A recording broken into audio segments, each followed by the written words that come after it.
Okay, Hare Krishna, everyone. Welcome to the Learning Bhagavatam class. Today's guest speaker is Radha Govinda Prabhuji. Welcome, Prabhuji. Our class will be given on Canto 9, Liberation, Chapter 20, the Dynasty of Pūru. Over to you, Prabhu. Hare Krishna. Welcome.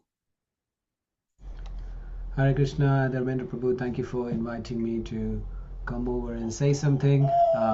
We're all going to try and speak something, myself, Kishori, and Divya Simha, although Divya Simha might speak the most. Isn't it, Divya Simha? Okay, before we get started, should we do a little kirtan? Or kirtan? Yeah, just like 5 minutes or something. I don't know how it works. You guys just sing along. I will sing, and then you just sing along.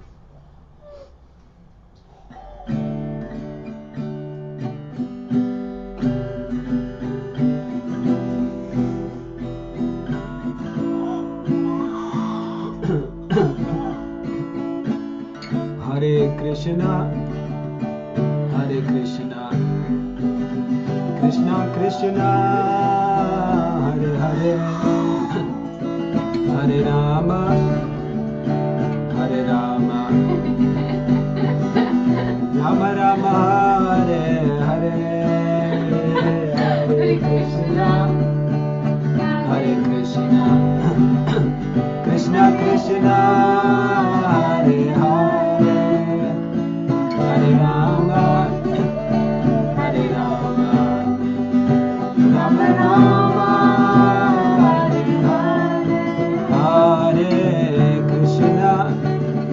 Hare Krishna, Krishna Krishna, Hare Hare, Hare Rama, Hare Rama, Rama Rama, Hare Hare, Hare Krishna, Krishna Krishna, Hare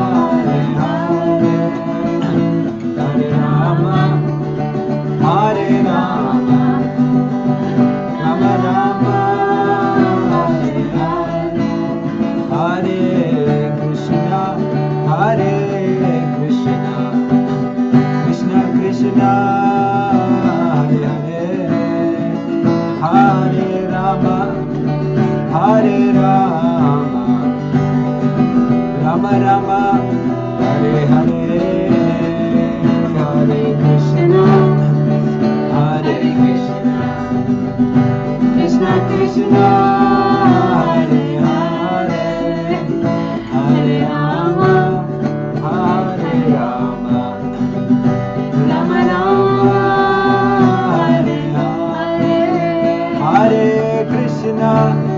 Hare Krishna, Krishna Krishna, Hare Hare, Hare Rama, Hare Rama, Rama Rama, Hare Hare, Hare Krishna,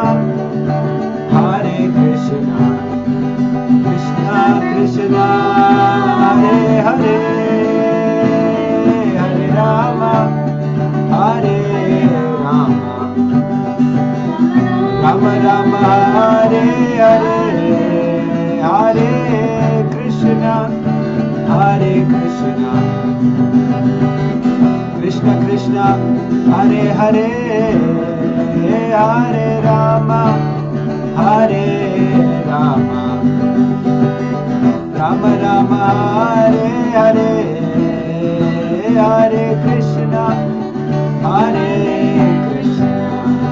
Krishna Krishna, Hare Hare, Hare Rama, Hare Rama, Rama Rama, Hare Hare, Hare Krishna, Krishna Krishna, Hare Hare, Hare Rama, Rama Rama, Hare Hare, Hare Krishna, Krishna Krishna, Hare Hare, Hare Rama, Rama Rama, Hare Hare, Hare Krishna, Krishna Krishna, Hare Hare, Hare Rama, Rama Rama, Hare Hare.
Hare Krishna, thank you for joining in with the kirtan.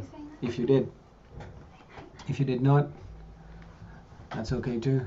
It's up to you, free will. Okay, so night, night. Divyasimha saying good night, good night. Good Divyasimha. night. Nice to see you. Hare Krishna. Hare Krishna. One day, Divyasimha will be doing the Zoom sessions, but until then, he's gonna go have his milk. Okay, Hare Krishna. So thank you for coming. Let's see who we have here. We have Meeta, we have Dharmendra Prabhu, of course, Bhuvaneshwari, Bidisha, Bridget, Daksha, Hitesh, Janukanya. Oh, Janukanya. Jai, Kunal, Kusuma, Lata, Louise, Meena, Patty's iPad, Rasalila, Renuka, Sadhvi, Usha, Vanita. Thank you. Well, I don't know most of you, but I know some of you. But I think I might know you if I see you. That's a good one.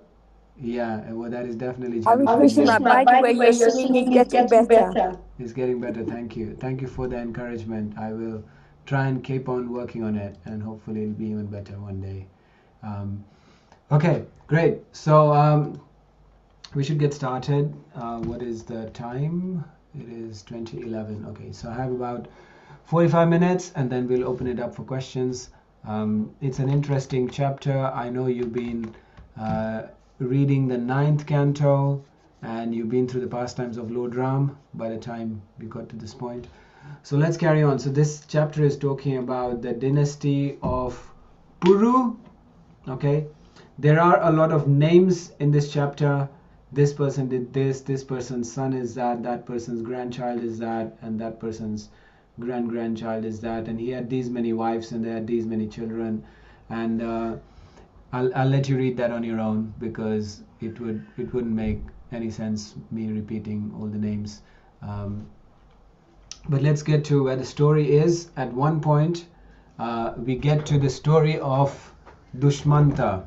Okay, now let me just find out from the internet if I can get to where is it? Okay, I lost it. I'm gonna find it. Vedabase.io. We're on Śrīmad-Bhāgavatam. We're on chapter 9. Sorry, Canto 9, chapter 20. Okay, so we get to King Dushmanta, who is the son of somebody called Rebi. Okay, I can give you other names, but just be happy with he's the son of Rebi. So there is a king who is born in the dynasty of Pūru, and his name is King Dushmanta. So this is where the fun of the story and the majority of the story around today centers around King Dushmanta. So King Dushmanta was one day, he was in the forest. As you do, somehow these kings tend to go into the forest quite a lot, isn't it? Maharaj Parikshit was in the forest, King Dushmanta was in the forest, and we find so many other kings in the Bhagavatam, and all the exciting things always seem to happen in the forest. And for some reason, every king going into the forest seems to always have some encounter with a sage in the forest. So it's a very predictable, very predictable story. King goes into the forest, gets lost, gets hungry, gets thirsty, ends up in an ashram, and there is a sage. Now, if it wasn't predictable enough, I'm going to tell you more, and when I tell you more, you will know, oh, that's exactly what I thought would happen. Okay, so what happens when King Dushmanta gets to this ashram? Okay, it is the ashram of somebody called Kanva Muni. Okay, so he gets to the ashram of Kanva Muni, he's tired, and as he goes there, guess who he meets? He meets a very beautiful girl. Okay, you didn't think that was going to happen, did you? Nah, I think you knew.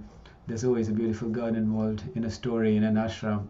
Now, how did she get there? What is a beautiful lady doing in the forest in the ashram of a sage? So there is not too much backstory to it. The backstory is elsewhere, but in the Bhagavatam it just says that her name is somebody called Shakuntala. Okay, Shakuntala is there. You may have come across the name a few times. She's a very popular lady. Shakuntala is there, and she is a daughter of a sage you may have heard of also. His name is Vishwamitra. Okay, Vishwamitra, very famous sage. If there are any sages in the Bhagavatam that are famous, none of them is almost as famous as Vishwamitra. Vishwamitra and Vashishta, two sages, also had a bit of a rivalry and a duel at times, but then they make up for it, and they are friends. So Vishwamitra, one of the sages who wanted to be crowned as the greatest sage of all, but he was originally a king. We won't get into his story because it's not here, but in his penance was so strong, his penance was so powerful that the demigods were afraid of Vishwamitra's penance. And they were thinking, oh my God, what if this guy asks for the heavenly planets? This is the problem. When you have something, you're always afraid of losing it. So when you're in heaven and you got all the heavenly planets with all the heavenly delights and heavenly things in there, I think your problem is you think you're going to be free from worry, but you're not, because you're always worried you're going to lose it. So the demigods are thinking, what if Vishwamitra asks for the heavenly planets? So they want to stop his penance. So they send her, guess what? A lady. A beautiful lady. Because that always works. You can give a sage money, but he's not interested. You can give a sage pizza and chips, but he may not be interested. So your best form of defense to break one's meditation is a beautiful lady. So the demigods have an abundance of those. It's a very they're very widely available in the heavenly planets. So he just picks one and says go and distract him. So she succeeds in distracting Vishwamitra, and they have a little thing going on there, and from that comes a baby, and that is Shakuntala. Okay, and somehow Shakuntala, Menaka thinks, oh dear, this went a bit too far. I was just meant to distract the sage, but now I have a baby and I can't take babies in the heavenly planet, so I'm going to leave the baby here. So she leaves the baby with Kanva Muni, and that's where she grows up. So he looks after her, and then she grows up in the forest. But nonetheless, she's a daughter of a very powerful sage and a very beautiful woman. So nonetheless, she blossoms into a very beautiful woman. So when King Dushmanta goes into the forest, as kings do, hunting probably, and then he gets tired, he goes into the ashram. Luckily there's no snakes involved in this story, unlike the Parikshit Maharaj story, but there is a beautiful girl involved. So he sees the beautiful girl and there is a very interesting conversation that happens. Now I don't know if you read any of these conversation that happens between a king and a beautiful girl. It happens many a times in the Bhagavatam. It happens. It also happens outside the Bhagavatam in Vedic times. Arjuna, when he meets all these women, he addresses them as such. And many places, I just find it very, very interesting how these great personalities and kings addresses women with so much respect. And I often tend to think, what would it look like if the same conversation was had in modern day, when a guy meets a lady in a pub. Not that we go to pubs, but it's just very interesting how times change so much, and the conversation, if you transplant the conversation into modern day, it sounds kind of interesting. So guess what? I'm gonna humor you, and I'm going to read that conversation, okay? Because it is very interesting. So this is what happens, okay? So King Dushmanta, when he sees the girl, he is very, very intrigued, okay? And this is what he says. You want to know what he says? Okay, this is what he says. He says, "Oh, beautiful lotus-eyed woman, who are you?" Okay, imagine that. You meet, you're on a date, okay? You're on a date with somebody, and you look at the lady and you go, "Oh, beautiful lotus-eyed woman, who are you? Whose daughter are you?" You know, her reply would be, "What the heck? Why do you care whose daughter I am?" But anyway, he goes, "Who are you? Whose daughter are you? What purpose do you have in this solitary forest? Why are you staying here?" Okay, this is what King Dushmanta says to her. And then he carries on. Okay, he carries on. He says, "Oh, most beautiful one, it appears to my mind that you must be the daughter of a Kshatriya. Because I belong to the Pūru dynasty, my mind never endeavors to enjoy anything irreligiously." So the point he's trying to make here is that, look, you're living in the forest, you're living in the ashram of a sage, but you're not the daughter of the sage, okay? He knows that. Why does he know that? It's a very interesting reason. So his reasoning is, because I'm attracted to you, okay? Because I'm attracted to you, I know that you're not the daughter of a sage, because I am a Kshatriya, and I wouldn't do anything irreligious and be attracted to the daughter of a Brahmana. Okay, so since I'm attracted to you, if you were a Brahmana girl, I wouldn't be attracted to you, because that would be irreligious. So he goes, since I'm attracted to you, you must be the daughter of a Kshatriya. He says, you can't be the daughter of a Brahmana, you must be a daughter of the Kshatriya. And going back to the story, Vishwamitra was a Brahmana, but he became a Brahmana through practice. But before that, he was a Kshatriya, he was a king, like I mentioned, if you remember. So the daughter is a Kshatriya lady, but she's brought up in a Brahmana way. So this is his measurement, this is his yardstick. I'm attracted to you, hence you must be a Kshatriya. So he says, you're a Kshatriya. So then Shakuntala is now answering the question, okay? She's answering Dushmanta's question. She says, "I am the daughter of Vishwamitra. My mother Menaka left me in the forest." And then she goes, "Oh, hero." Okay, so she's also interested here, okay? She goes, "Oh, hero, the most powerful saint, Kanva Muni, knows all about this. Now let me know, how may I serve you?" Okay, so you see this, it's interesting. What they're doing would be referred to in modern day as flirting, okay? But it's kind of happening in a very civilized way. Okay, I hope this is okay for your Facebook live stream. I'm not sure. I'll try and restrain myself though from getting a bit too far, but it's very interesting. So and then Shakuntala continues. Okay, this is where it gets to a next level. She goes, "O king, with eyes like the petals of a lotus."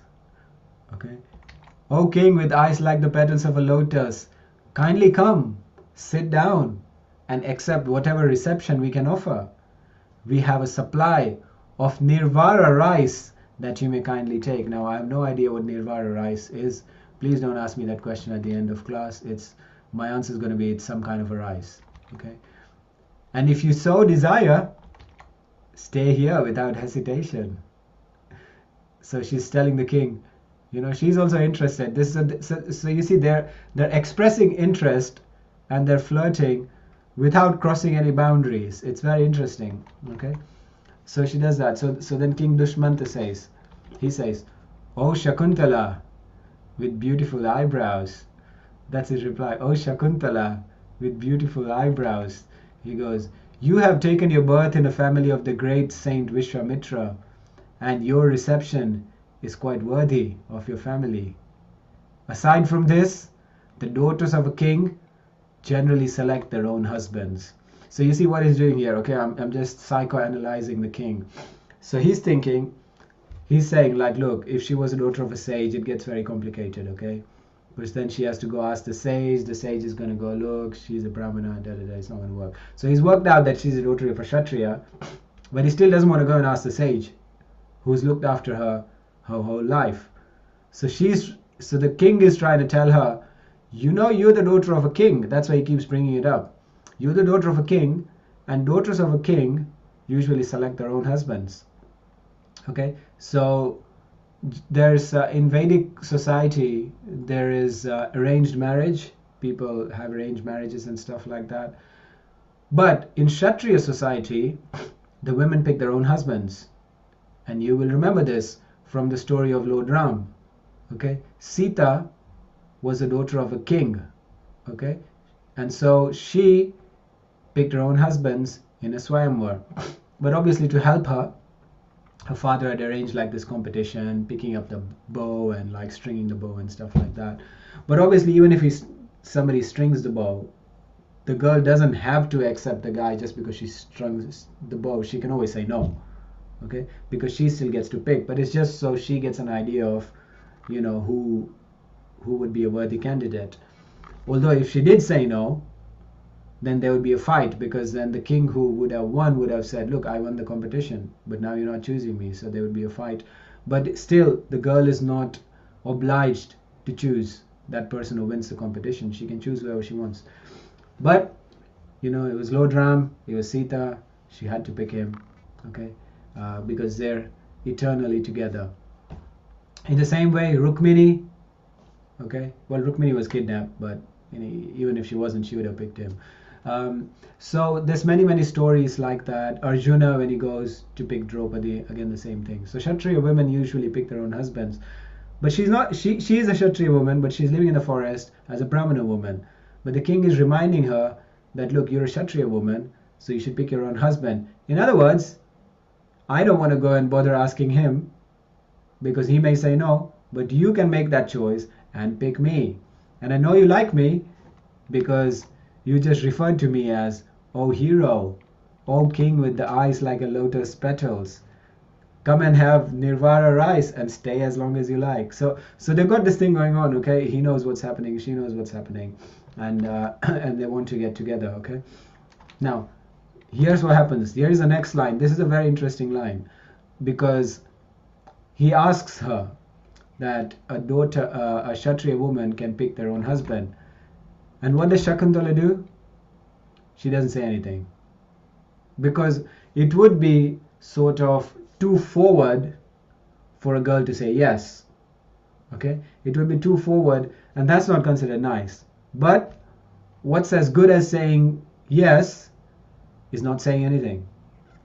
So if you're silent, that means you accept. So in the Bhagavatam, the next line is, when Shakuntala responded to Maharaj Dushyanta's proposal with silence, the agreement was complete.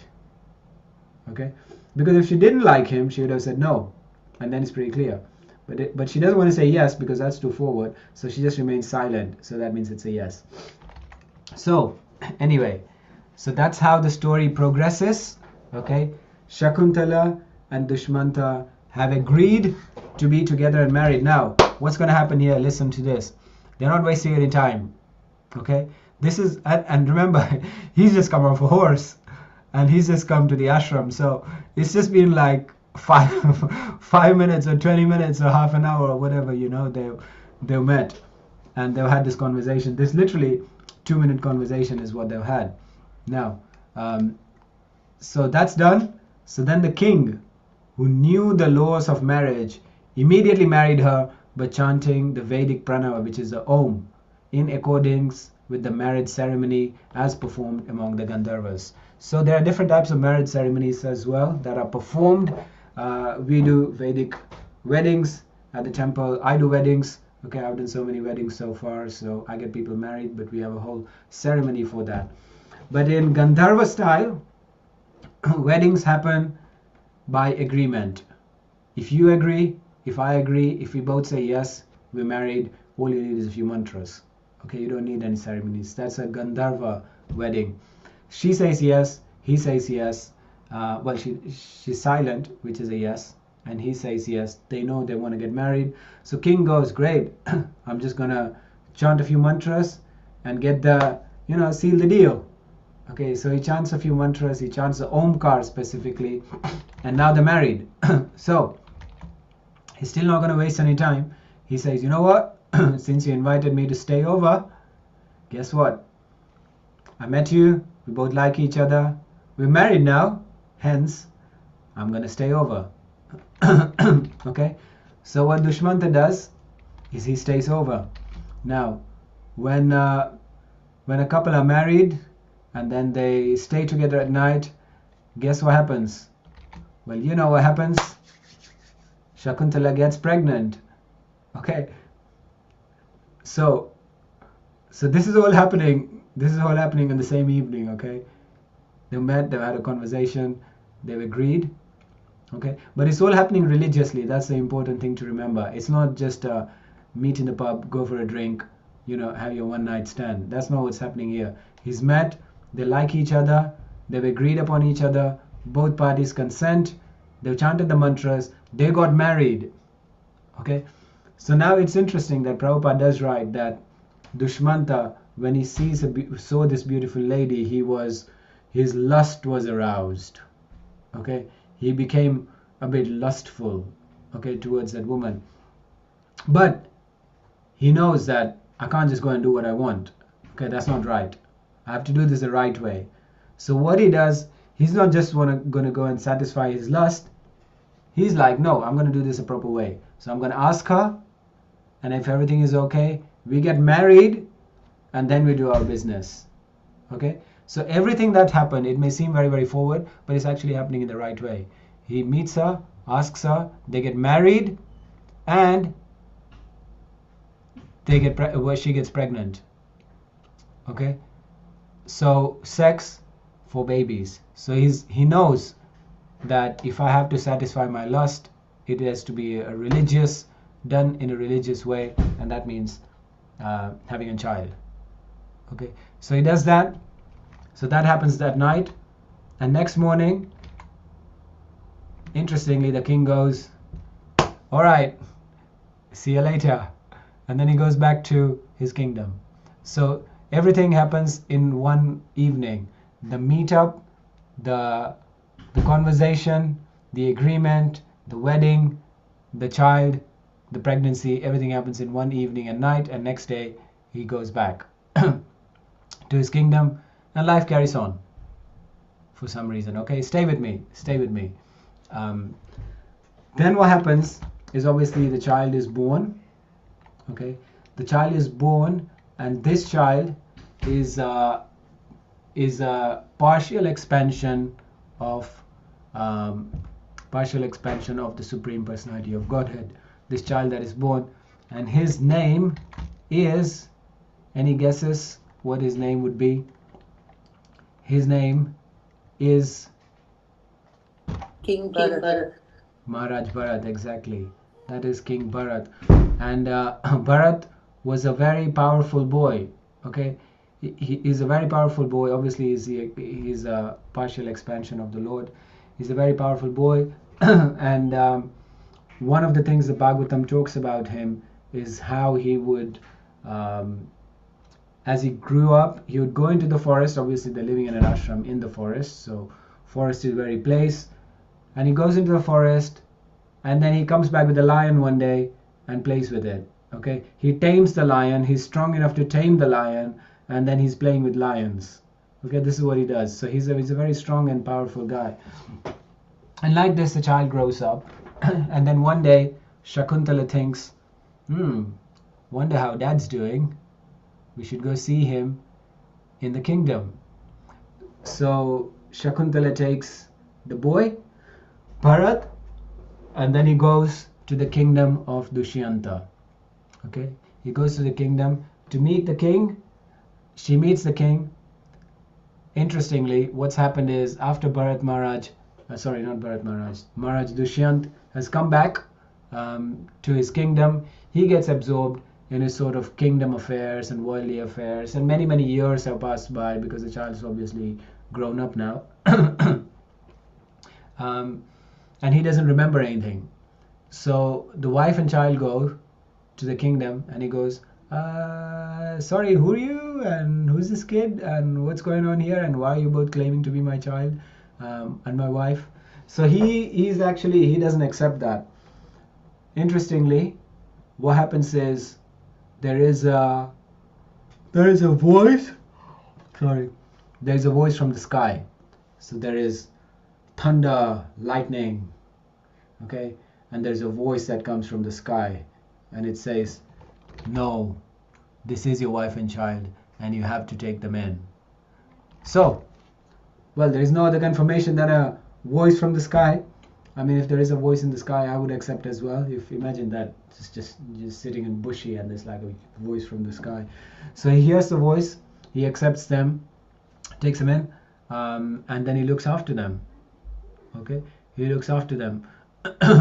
Interestingly, here Prabhupada explains in the purport, because I was reading the purports, and Prabhupada explains that it is important to look after the child, especially a child who is a son, even a daughter actually, thinking about it. But he talks about the son, and the son is known as a putra. Okay, son is a putra, and a daughter is a putri. Okay, so putra. Putra comes from two words, Pū. Okay, so Pū, not like Winnie the Pooh, but Pū means in Vedic sort of, if you read Canto 5, Pū is a type of hell. Okay, Pū is the name of a type of hell, a hellish planet. Okay, and Tra, you know what the word Tra means? Tra means to deliver, just like mantra. Mana means the mind, Tra means to deliver or to release. So it releases your mind, it frees your mind. That's what a mantra is. Putra means someone who releases you from the hellish planets. Okay, that is a putra. So Prabhupada explains how a son, if he is trained well, if he grows up to be a devotee, a putra can actually deliver you from the hellish planets. If your child is a devotee, and we see the example of this in 7th Canto, if you remember, because it must have been a while ago, but when Prahlad Maharaj speaks to Nrsimhadev, okay, Nrsimhadev tells him that don't worry, because Prahlad asks him that, can you please deliver my father? Nrsimhadev asks him, what do you want? He goes, deliver my father. Even though his father tried to kill him, he says, can you deliver my father? And he says, with a son like you, he goes 7 generations before, or 14 generations before and 14 generations after, they're all delivered. Okay, so a putra like that, a son who is spiritually advanced can deliver the father. That's why he's called Mutra. Now, there's an interesting analogy Prabhupada also gives in the Bhagavatam elsewhere, and he compares 2 words. Okay, he says putra. Okay, I don't know if I should be saying this because it goes on Facebook, but anyway, here we go. I started the sentence, so I'm going to finish it. So he says there is putra. Prabhupada explains this, I'm just sort of putting it out there. He says there is putra, and then there is mutra. Okay, mutra means urine. Okay, putra means a son. And Prabhupada explains that they both come from the same place. Okay, so the semen comes from the same place, and the urine also comes from the same place. But one is putra and one is mutra. And he says that a child who is spiritually advanced and powerful can deliver his father and other people from the hellish planets, and he's a putra. And a son who doesn't do that and who goes down the wrong path, he's called mutra, because they all come from the same place, but one is advanced and one is not. But Prabhupada explains about putra, and he says how putra is somebody who saves him from hell. So this is actually the voice from the sky that says that this is your son, you should accept him because he will save you. Okay. And Maharaj Bharat, as we understand, is a partial expansion of Krishna, and he does amazing things. Okay. We won't get into the details of the amazing things he does, that'll come later on, but in short it says he defeats demons, he sort of helps people, he performs a lot of yagyas and fire sacrifices and ashwamedha sacrifices and so many things. It said he performed sacrifices all the way along the Ganges river, like so many, and then all the way along the Yamuna river, different places. Apparently what's also happened is, while this pastime's happening, just before, I think the demons have taken over the heavenly planets, and they've stolen the wives of the demigods and taken them to the Rasatala planets, which are like the lower planets, and they're keeping them there. So he even defeats the demons and releases their wives, and the wives go back to their husbands and stuff like that. So a lot of things happen as Maharaj Bharat gets older. Dushmanta obviously has passed on at this point. Maharaj Bharat is sort of a very powerful king and is looking after his kingdom. Now the end of the story, in this chapter at least, it'll carry on I'm sure in future chapters, but the end of the story is when and at this point what you're going to do is start thinking of questions. Okay, so because we've discussed a lot and we can have some interesting discussions here. What happens is, now this is a little bit of what you call a very sort of different twist to the story. So Bharat Maharaj is obviously grown up and he has 3 wives now. Okay, and he wants a child, so he has children of all 3 wives. Now here's something interesting that happens, and I do not suggest you do this. Okay, in fact you should never do this ever. Okay, don't do this at home, don't do this ever. But they have 3 children. Okay, so all 3 wives have a child each, and they look at the sons and they go, well, that doesn't look like dad. Some reason it doesn't look like dad. So they are afraid that the father's going to accuse them of being unfaithful, because the child needs to look like the father, isn't it? Or they should generally look like the father, but some reason children don't look like the father. So they are afraid, the wives, and they think that, hang on, they're going to accuse us of being unfaithful, and that is a very bad thing. So they kill their children. I didn't write the story, don't ask me. Okay, this is what they do. They kill all their children. So now Maharaj Bharat does not have any children left. Okay, and he really wants a child. He really wants a child. What he does to the mothers, I don't know. It's not explained. But he really wants a child. And one way to get a child is through yagya. Now there are many people who have had children through yagya in the past. In the Bhagavatam definitely. Drishtadyumna was born from a yagya, okay, which was performed to kill Drona. Other places also people have been born from yagyas. So he does a yagya, and one of the demigods comes and gives him a child, and this child was named Bharadwaj. Okay, Bharadwaj. So he gives him this child. There's a brief story of this child too, which I'm going to tell you very quickly. It's a very brief story. I don't know if it's elaborated in future chapters, which you will study. But the brief story of Bharadwaj is that he was the son of Brihaspati Muni and somebody else. Not his wife, but somebody else's wife. So don't ask me what's going on here. But turns out, according to what I hear and I read, is that the heavenly planets are not perfect. So do not aim to go to the heavenly planets. If you are thinking about going to the heavenly planets, stop right now. Okay, it may be a bit more fun, but it is not perfect. There's a lot of dodgy things that happen there. In fact, I even told you about how the demons took over the heavenly planets, stole the women, took them to the hellish planets. It doesn't sound like a lot of fun. If it was me, I wouldn't want to go heavenly planets. And if you're thinking of it, then stop thinking about it, because they're no fun.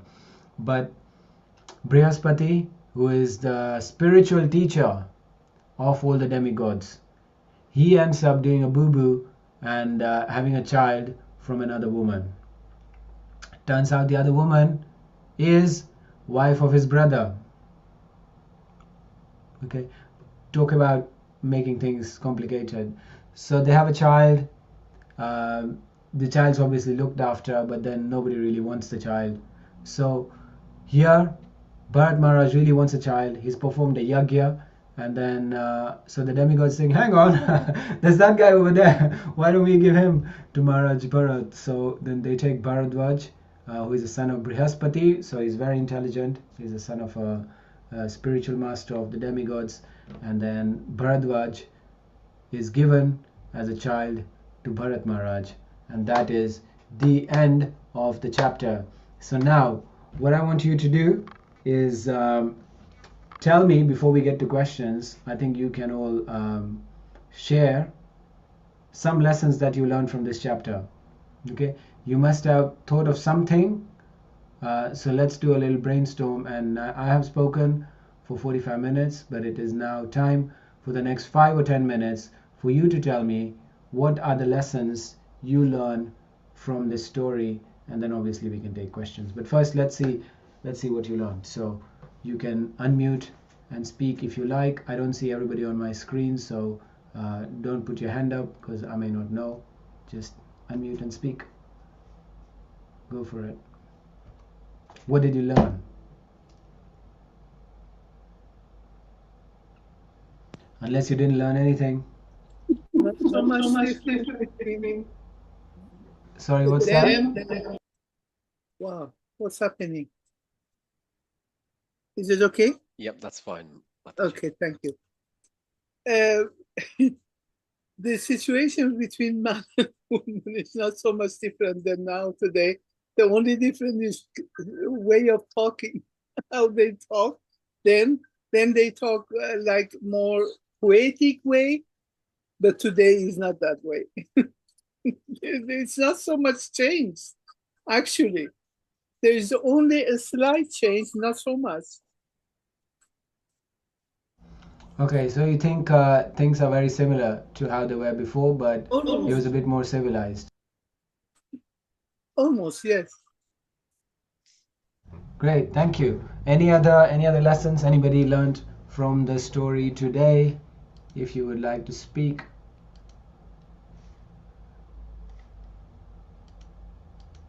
I would say it's all about controlling the senses, controlling the mind.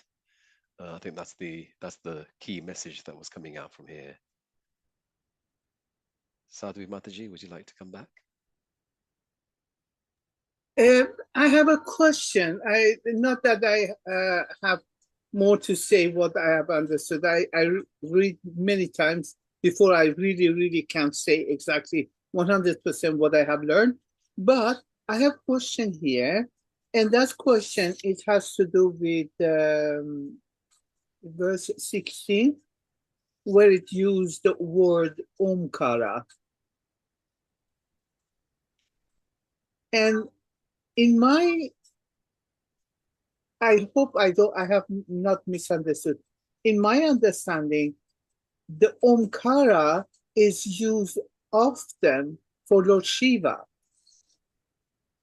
right? A link to Lord Shiva so many times. I have heard many, even I have heard the mantra they use, the song they use Omkara for Lord Shiva, right? But even here, it mentioned in many places, in different canto, in Śrīmad-Bhāgavatam, Omkara use also. So could you please help me to understand what is that means for Lord Shiva, or what does that mean?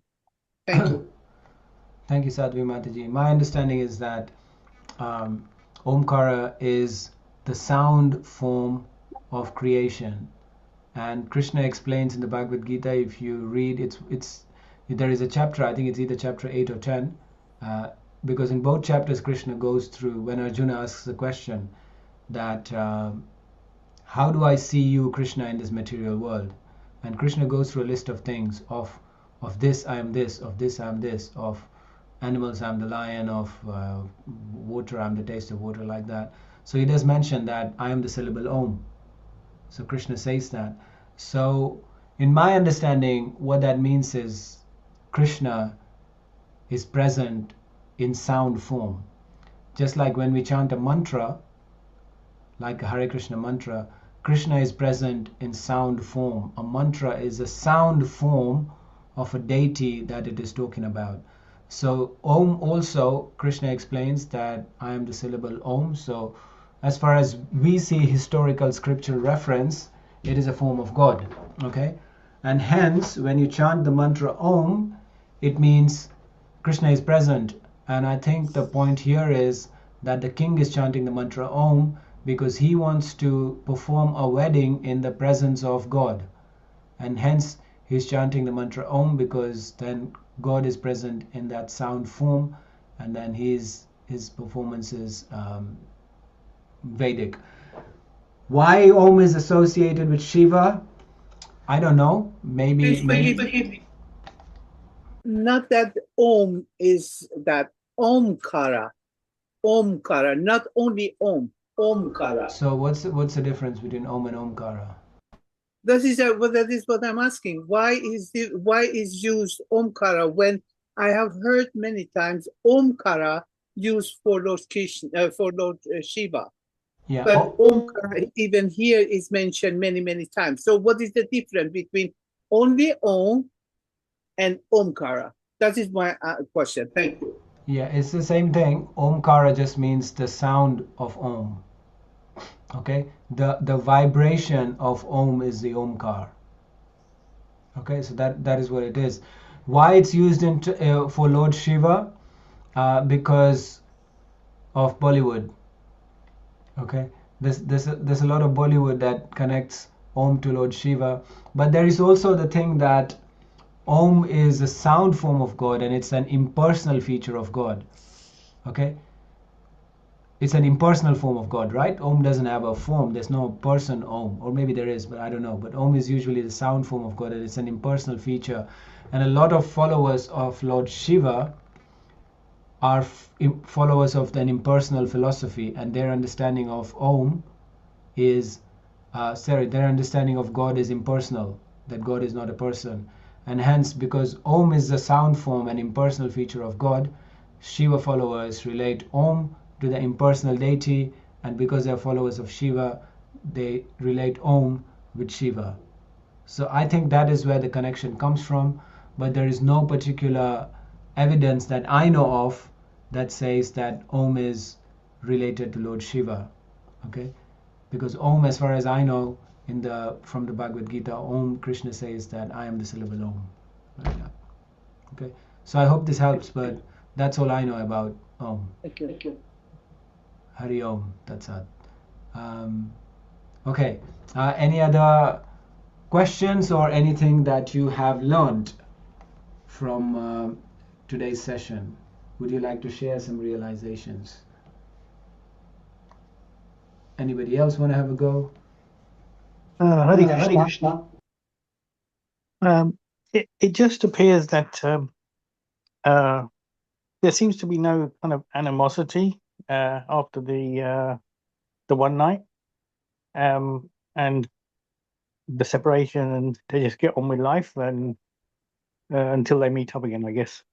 It's just a reflection, right? A thought. Hare Krishna. Yeah, thank you. I couldn't tell who was talking. Do you want to tell me? Hitesh Prabhu. Hitesh Prabhu. Yeah, I mean, I don't know.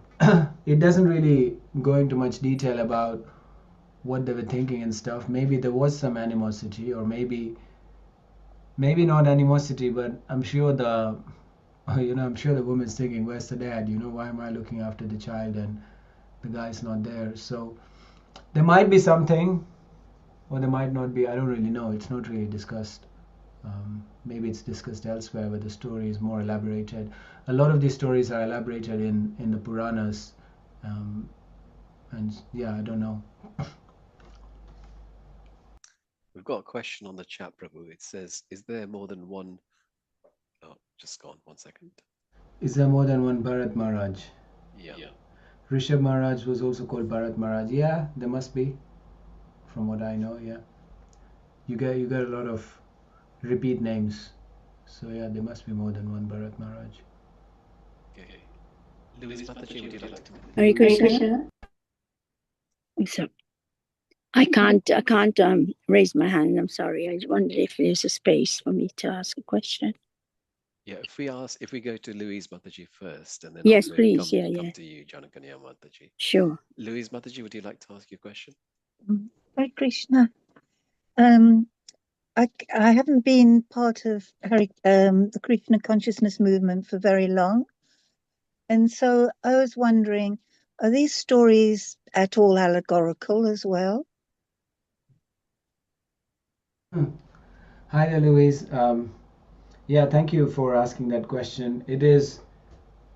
These are, from what I know, they are historical accounts. They are not allegorical. Most stories that you will find are not allegorical unless it specifically mentions. There are some stories that are allegorical, like you see in the Bhagavatam, where it talks about, anyway, I don't want to make it complicated, but there's a story of that Puranjan and stuff. So there are some allegorical stories, but it specifically mentions that this is a metaphor. But most stories are not allegorical. They are mostly historical accounts of things that have happened in the past. So I hope that helps. I think so. It's kind of yeah. Okay, let me dwell on that. Thank you. Hare Krishna. Hare Krishna. Thank you. Janakanya Mataji, would you like to go ahead? Hare Krishna. The lesson I picked up from this chapter, Canto, is that the message is be a king. The big lesson is in the Bhagavatam. Be a king I think in responsibility, but a servant in heart. But these kings have defaulted a lot, and I wondered how they reach those areas of responsibility and a servant to God. Canto tells us, this 9th canto tells a story of great kings, queens, and dynasties. But it's not about politics or power.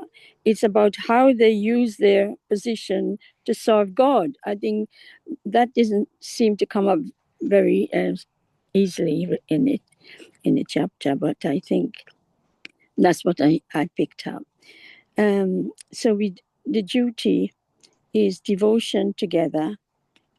And I was thinking of Ambarish Maharaj, yeah, how he ran a whole kingdom, but his mind was always on Krishna. How many of Ambarish Maharaj do we have? Because I'm not sure when we're looking up to these personalities, these great personalities, what lessons we can take from them to move our lives forward. Thank you, Janukanya Mataji. Does it make sense, the lesson? It To does. me, leave the world to be spiritual. You do not work, but keep your heart lived on God. That's what one also saw in this chapter, I think. Oh, and there's also a reference in Bhagavad Gita 247 to 248. Connecting to this, what I just said. So I just want to know, what can we take away, that because these kings are in the old times when things were a lot different. Material world wasn't like it is now. So we can't blame the material world for what they were. They were rich people. They had everything in their lives. I just wondered, that's all. Chanukanya Mataji, all I can say is that your spiritual master has taught you well.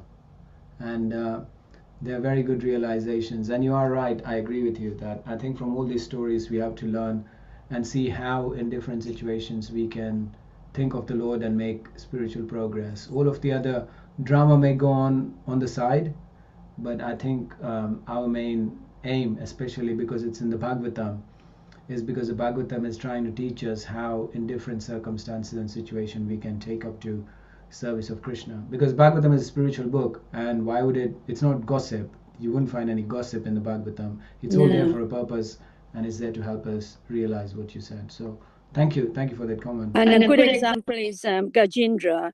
He gave full surrender in a very severe crisis he was in. So that's the lesson we should take home. How can we surrender and behave in a different way where we are close to our responsibilities, and we are thinking of God and wanting to be with God, not in politics. Haribo.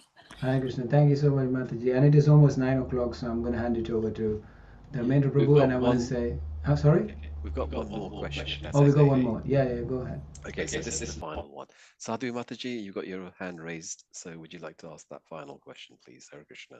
Yes, thank you. In question 1, in verse 1, it's talking about quality, where the quality of a person and quality of the family that you are born in. May I ask, is it always like that a person's quality you could see by seeing the family's quality, family that you were born in, or no, it has nothing to do to each other? Thank you. Thank you for the question. I just have to refer to the verse before I answer your question. So you're talking about verse 1. Sukadeva Goswami said, O Maharaj Parikshit, descendant of Maharaj Bharat, I shall now describe the dynasty of Pūru in which you were born, in which many saintly kings appeared, and from which many dynasties of Brahmanas began. Okay. I don't know if it's something from the purport you're referring to, or just this verse, just a verse. Yeah. Okay. Purport. Okay. There are many historical instances we can understand. The Lord himself, according to a tree modes of material nature, regardless of the family in which one takes birth, when one is qualified with the symptoms of a particular section, he is to be described accordingly. So the answer is here. It says, regardless of which family you're born in, according to your qualifications, you are described. See, generally what used to happen is, in the past, I think, for example, if there was a king, okay, if a child is brought up in the family of a king, naturally he will have some qualities that are kingly, because he is growing up as a king. He's being taught everything about the state. He's been taught how to eat, how to dine, how to speak, so naturally he will have developed qualities like that. But those are external characters and traits, but there is an internal sort of progression of a person as well, how they grow internally. And although it is true that a lot of times people born in that family will take up that profession or will take up those qualities, but there are instances where we can't ignore that a person has a certain history, in the sense they have been through so many different lifetimes, their qualities they've developed over those lifetimes in their mind, and that can't stop from being expressed. And sometimes a person would outdo the family he's born in and come out as something completely different, like Prahlad Maharaj, for example. Even though he was taught demoniac things, he never took that up because his qualities were completely different. So, and in this verse as well, Prabhupada does say that regardless of the family, one should be respected based on described based on their qualities that they have. So I hope that helps. Yeah, go ahead. Oh, sorry.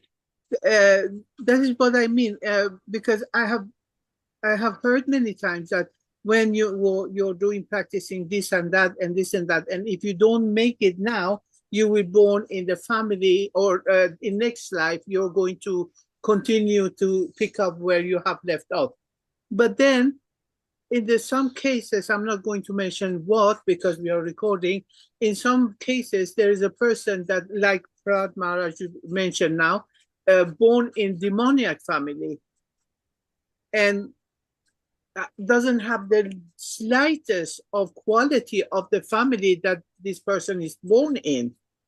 So how is it possible to say, yes, but you were born in the family that you have the quality of the family? You know what I mean? This is what I was a little confused. Thank you. Well, Krishna says that you will be born in a family where your devotion will grow. It doesn't necessarily mean that it will be in a devotee family, because Prahlad Maharaj was born in a family of demons, but his devotion flourished, and that environment actually helped him grow spiritually. If you look at it, he made so much progress spiritually. So even though it was a demoniac family, it was conducive to him. And anyway, we can't take Prahlad Maharaj because his was an exceptional case where he was there to teach us how, regardless of where you are, you can practice Krishna consciousness. So that was a special case. But either way, even that case, it applies because he did very well in his spiritual life like that. Okay, I think we should stop here because I think Dharmendra Prabhu is never going to invite me again to speak otherwise, but I'm going to hand it over to you. Thank you so much. It was a pleasure speaking, and thank you for inviting me to these sessions, because when you ask me, I have to prepare and I learn so much more. And then by being in this discussion, I've learned so much as well. So thank you.